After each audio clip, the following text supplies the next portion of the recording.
Hello, it is your Astro Coach Sarah here for Wellness Astrology, this time for the moon in Virgo, coming off of that first quarter square moon in Leo, probably a very spicy weekend. And now this moon in Virgo is going to have us kind of reorganize a little bit and get a little, hopefully not too obsessed with the details.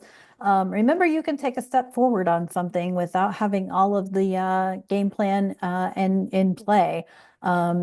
Or ready to be played. So there's that. Let's talk about a couple of broader topics here because there's not a lot happening now that we don't have as much going on in Pisces. I mean, we still have the South Node in Virgo. We're going to be with that until, next year. But we have Jupiter at 22 degrees of Gemini about to come into a square here in the near future with the North and the South node. Jupiter's in Gemini, and so it's kind of amplifying what we're thinking about, what we're talking about. We could see a lot of people talking about spirituality. And here's kind of what a perspective, okay? Because we hear a lot about, or we even talk a lot about ascension, and becoming more spiritual and therefore disconnecting from the matrix world, right? And when I first started doing this work, I completely aligned with that. Like, I just wanted to be spiritual, right? But as I have said, I don't talk to my friends and family about astrology. Most of them aren't interested. They don't care. Some of them do. And I have conversations about things. But here's the thing. You can study astrology, you can study spirituality, you can get in tune with your chakras and get familiar with your intuition and get familiar with your empathic abilities, your clairs, your psychic senses, you notice the syncs, you notice the this, you notice the that. Awesome, excellent, happy, wonderful, okay? But you got to ground that somehow because what the South Node is here to remind us is that we must be of service to those to the rest of the planet, to the rest of the collective, to your community, to your family, right? So it's like, am I into astrology, chakras, clairs? Do I talk to a few select people about, when I notice insane syncs or timeline jumps or have interesting conversations with my own spirit guides, my own higher self, my ancestors, those sorts. Yes, I have people that I have those conversations with. But in the general grand scheme of things, if I'm going to the grocery store, we're all complaining about the fact that there's too many types of yogurt. Why is Simply Orange so expensive, yet it's better orange juice than any other orange juice? Fight me on that. But Simply Orange is phenomenal. Simply Orange with mango is even better. We're having conversations about I have conversations with people about farming and the ecology of my community where I live, and things like that. Or we're talking about different critters and creatures. I've had conversations about carpenter bees versus like honeybees or whatever. And those are just some examples. But my point is that it's fun to be and it's good to be connected to your spirituality. It's just as good and important to bring yourself back to earth because at the end of the day, we're all souls having a human experience. And most people who get into spirituality or ascension work forget that they're human. And we have to bring it back down into the human sphere, right? You got to bring it back down into the human body and embody it. And so that's one thing with Jupiter squaring the nodes is it's kind of a reminder that yeah, you can be spiritual and we all want to be more spiritually connected, but it's kind of like well, it's a religion and not a spiritual thing, but when you talk to a Christian person and all they can do is rattle off Bible verses, it makes the conversation really awkward and uncomfortable. And anybody who's not into Bible scripture is like, oh, dude, no, take that noise somewhere else, right? Because it doesn't work. You start spouting out Bible scripture, it's a turn off. It's the same thing if you talk about astrology, chakras, and crystals with people who aren't interested. Do I take life actions that are astrological or that feel right in my body, feel right in my chakras? Yep, 100%. But when I posted about my sobriety, I stated at the very end what the transit was that was happening the day that I chose sobriety. It was the Saturn North Node Uranus conjunction at 18 degrees Taurus, which is basically opposite my moon in Scorpio. So it was a good moment to choose it, to be honest with you. That's my Uranus opposition choice. Um, but I don't say that, I don't tell that to everyone what the transit was. I tell them that I know what the transit was, but like I'm not gonna talk to them about it. They don't really care. They're like, oh, you used astrology? You're weird. You're a Fruit Loop or whatever, right? It's the same thing as the person who spouts off scripture, okay? Because we have to learn that each and every one of us has a different path of spirituality or religion or whatever, and that all of it is okay. But we all don't want it flaunted in our faces, right? And so there's this balance that we all get to start learning as Jupiter comes in on this square. It's a few degrees away, and I think it's like a couple weeks out yet, maybe even a week out. I think it's closer when we get to the moon in Scorpio, but I wanted to bring it up now because it's something that we're going to feel for a hot minute here.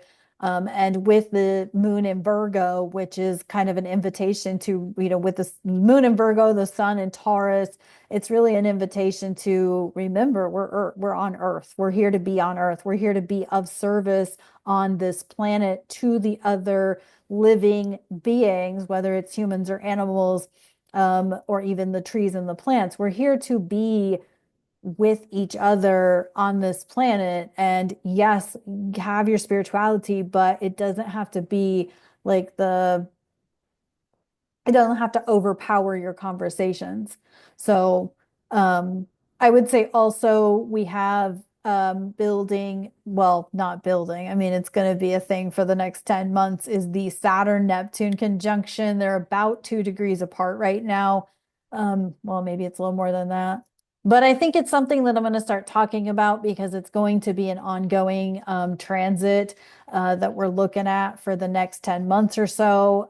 Y'all thought Saturn, Venus, and the North Node in Pisces was long. This one's going to last even longer, and they're going to dance between 1 degree of Aries and 29, 28, 29 of Pisces. And so Saturn's at 28 Pisces right now. Neptune's at 1 degree of Aries. So we're definitely starting to get in that ballpark of these two planets. Saturn moves into Aries just as we begin Gemini season. So we're kind of a bit away from that right now. But it's a conversation we need to start having about what this Saturn Neptune conjunction is gonna open up. And so if we think about Neptune, Neptune is duality, right? It's spirituality, but it's also illusion and foggy and creative and all of those things. And so, and then you bring Saturn, which is very Earth, very Chronos, right? Time, rules, restrictions, rigidity, discipline. That's Saturn. And they're going to dance between the final degrees of Pisces and the early degrees of Aries before they conjunct in February of 2026. But what does this mean, right? I've been hearing so much about how time, the months don't work right. And if you think about it, September, October, November, December is a perfect example because Sept is 7, Oct is 8, Nov is 9, Dec is 10. And yet those are the 9th, 10th, 11th, and 12th months of the year. And I, for the life of me, have never understood Christmas and New Year's in December. Those are supposed to be times to celebrate, but I hate that time of year. So I always want to hibernate because it's cold and it's snowy and icy. And who the fuck wants to celebrate and be happy, happy, joy, joy when it's cold and snowy and icy? I also grew up in the Midwest. So there's that. But what does this mean for time? And time, will time accelerate? Will time change? Will we have a new calendar system? Remember, we're in the Gregorian calendar now, but there was the Julian calendar before that. And then there was, of course, the Mayan calendar. So it's things like that that we might be having conversations about with this Neptune-Saturn conjunction. Certainly things to do with religion and religious leadership. And things like that, even like spirituality. Are astrologers and other spiritual practitioners safe? I mean, we've definitely had some transits that have been repeat cycles of witch trials and things like that. Are we going to be put on the chopping block again? I don't know.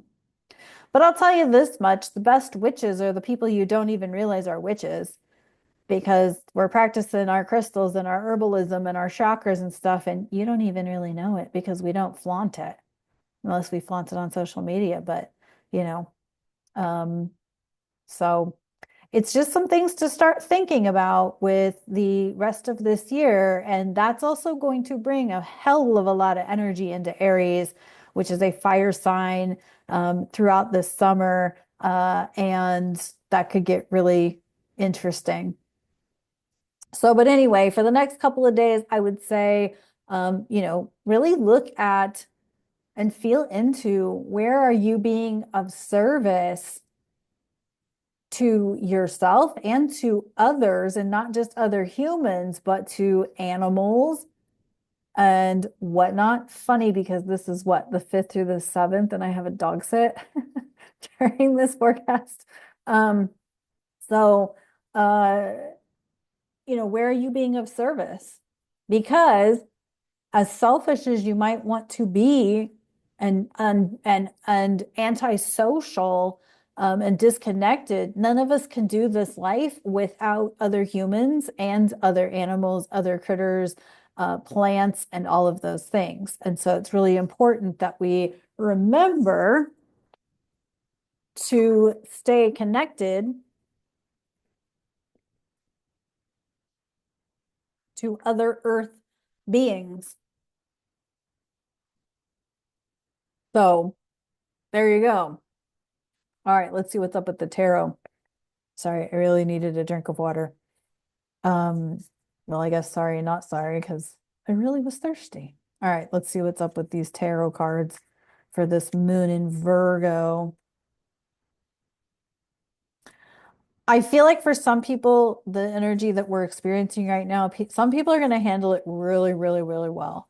Some people are not going to handle it. I mean, it's going to get very contrasty, how this energy plays out because some people are just not ready for this much. And they're just going to kind of get stuck in their own stuff and they'll just play out the same karma, the same life experience cycles. I'm trying to get away from the word karma because I've been doing some research on it. And I'm kind of just trying to learn something different about it. This is what I do, guys. I lean into something and then I'm like, oh, and then I have to go learn why other people have a different opinion than me. And sometimes I'm super extra stubborn about that. So don't think I'm like perfect because I'm not. Knight of Cloaks upright. Knight of, what is this? Wands? Knight of Fire upright. Woo! Okay. This is a Romulan, and I don't know which one. Somebody might know, but that's okay. Um, Knight of Fire upright, Knight of Cloaks upright. I mean, this is like your own knight in shining armor, right? This is you helping yourself. This is you taking care of you. And in helping yourself, there may be an opportunity for you to help others. Like, I don't want you to think that I think this is a very selfish time and a very absorbed time, but I also think that there is a balance between because you don't get Neptune or you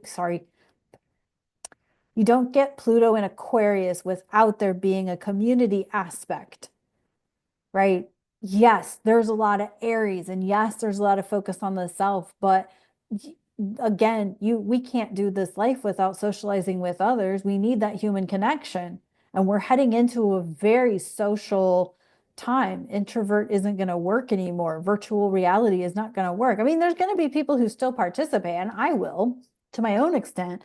But as far as like, people are needing to be in touch with other humans to really go with go with the flow. So,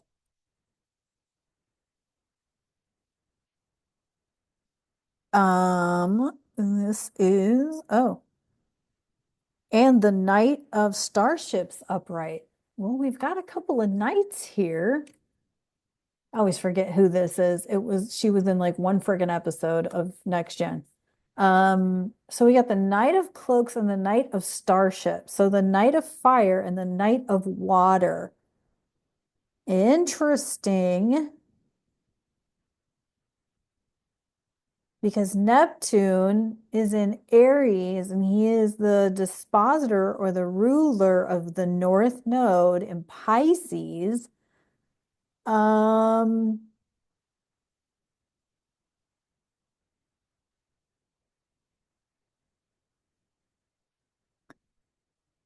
this feels like a need to be attentive to your physical body and needing to acknowledge, ground, or respect or honor. Nights are about honor. Your emotions, your frequency, your that you can be a high frequency being and have anger and have hurt and have, right? Like we don't stay on a high frequency of joy, contentment, enlightenment. Those are the higher frequency emotions. If you look up the Hertz scale of emotions, Hertz, you can look up the Hertz scale of emotions. So contentment, joy, and all of those, enlightenment's like the highest, it's like 700 or something. But you don't get to stay in those frequencies. And that's where the whole toxic positivity, love and light, rainbow poop and unicorn bullshit comes from. Most of us are not there 100% of the time. If we do, we would burn out. You can't maintain it because inevitably somebody's not going to put their shopping cart away and that's going to piss you off. Somebody's going to complain about not feeling well and having hormone imbalances and they use every cleaning chemical, including fucking dryer sheets, right? So you can get pissed about those things. May not say anything to the person, but you can get pissed about those things. You can get pissed because somebody didn't put their cart back. You can get pissed at the asshole who didn't hold the door for you. That's okay. You get to be pissed about that. But you also get to say, you know what, he's probably having a bad day. Or, as long as that cart doesn't hit my car or whatever, it's okay. Like, stupid idiots, what the fuck is wrong with people? Like, I totally get it. What the fuck is wrong with people? But it's also like, I'm not going to let that ruin my day. If anything, I'm probably just going to go take the cart and put it in the cart corral myself. I do that. Yes, I do that. Yes, I am a blind person, and when I go to the store with somebody, I make sure that the cart, if I can't get it to the cart corral thing, I take it back in the store because it's actually easier for me to take it back into the store than to find the cart thingy in the parking lot. So I actually usually take the cart back in the store. So yes, I do that. So I feel like if I'm a blind person and I can take my cart and put it away, what's wrong with you? Okay. I mean, I get it. People have their issues. But I mean, if you see a cart and it's like, what the fuck? Why can't the asshole put it away? Just go put the cart away. It's okay. Are they still an asshole? Yes.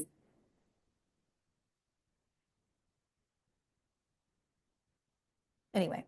All right. But I think that's what this is. It's like you don't get to stay high frequency, joy, contentment, enlightenment. I choose joy as part of my life experience. But do you think I'm always joyful? Trust me, guys, I got a fuse that's I have a really short fuse. I promise you, I am not sunshine rainbows all the freaking time. Somebody watching this is laughing because they know that I am not sunshine and rainbows all the time. But I do practice staying in a level of joy and contentment. However, I'm also going to be pissed at the asshole who doesn't hold the door, or the person who doesn't put their cart back and all of that. And people, actually, my biggest pet peeve is people who do not push in their chair when they get up from a table. That literally, absolutely, oh, I can't handle. Why can't you push your chair? Because the problem is that I'm a blind person and I'm around a lot of blind people a lot of the time. And I know blind people trip over chairs because sometimes their cane doesn't catch one of the four legs and it goes under the chair and gets caught, and then they can trip. So it actually floors me when people can't push their chair in at a table. That's one of my biggest pet peeves. Anyway, so yeah, no, there ain't no sunshine and rainbows all the time. Remember, guys, I'm a fucking Aquarius sun with Scorpio moon and Scorpio rising. Yeah, right. I'm pretty content most of the time, but yeah, it is definitely not sunshine and rainbow poop and unicorns here 24/7. Wow, the otter and the cattail again. Haven't we had this like four times recently? Peace. Oh my goodness. And I've shuffled them. So this tells me that whoever needs this card on repeat right now also needs to be their own knight. Somebody's trying to look to be rescued, but the rescuer is themselves. Your peace is within yourself. I think I said it in, I don't know which video at this point. I've filmed a bunch lately, but somewhere I said, like, you have to find your peace. Oh, I said, what did I said? Everything you need to do the things you want to do, you already have within you. You don't need to take another class or whatever. You have to find your peace. And your peace does not come by another investment or your peace comes from within.